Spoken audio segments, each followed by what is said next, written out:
Hindustan fastest cooling bell refrigerator, cooling का नया standard.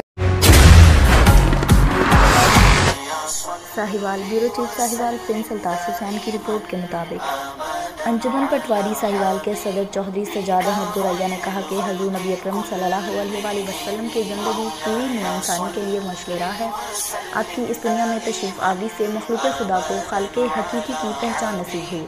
इन ख्यालात का इजहार अंजुमन पटवारी साहिवाल के सदर चौधरी सजाद अहमद गोरैया ने तहसील ऑफिस साहिवाल में एक शानदार और पुरवकार महफिल मिलाद शरीफ में तहसीलदार सब रजिस्ट्रार मेहमान एजाज़ मोहम्मद रफ़ीक अहमद, राय मोहम्मद यासीन, सीनियर नायब तहसीलदार, दीगर नायब तहसीलदारान और तहसील भर के पटवारियों के हमरा मीडिया से गुफ्तगू करते हुए किया।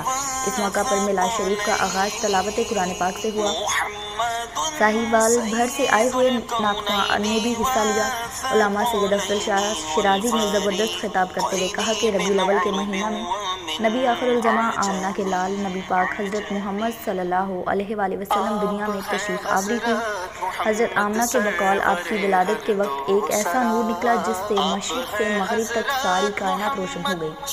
मुसलमानाने आलमे ईद मिलादुन्नबी की खुशी में अपने घरों और मसाजिद पर चरागा करते हैं। उन्होंने कहा कि खालिक़े कायनात ने आसमान के सितारों को फानूस और कमकमे बनाकर चरागा किया। आपकी इस दुनिया में तशरीफ़ आवरी से मखलूक़ खुदा को खालिक़े हकीकी की पहचान नसीब हुई।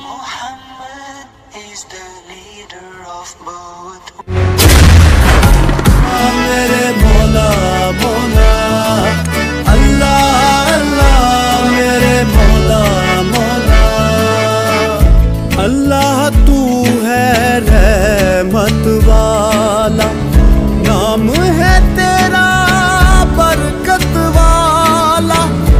अल्लाह तू है रहमत वाला, नाम है तेरा बरकत वाला। तू ही मालिक तू ही रब है, मौला तेरी शान अजब है।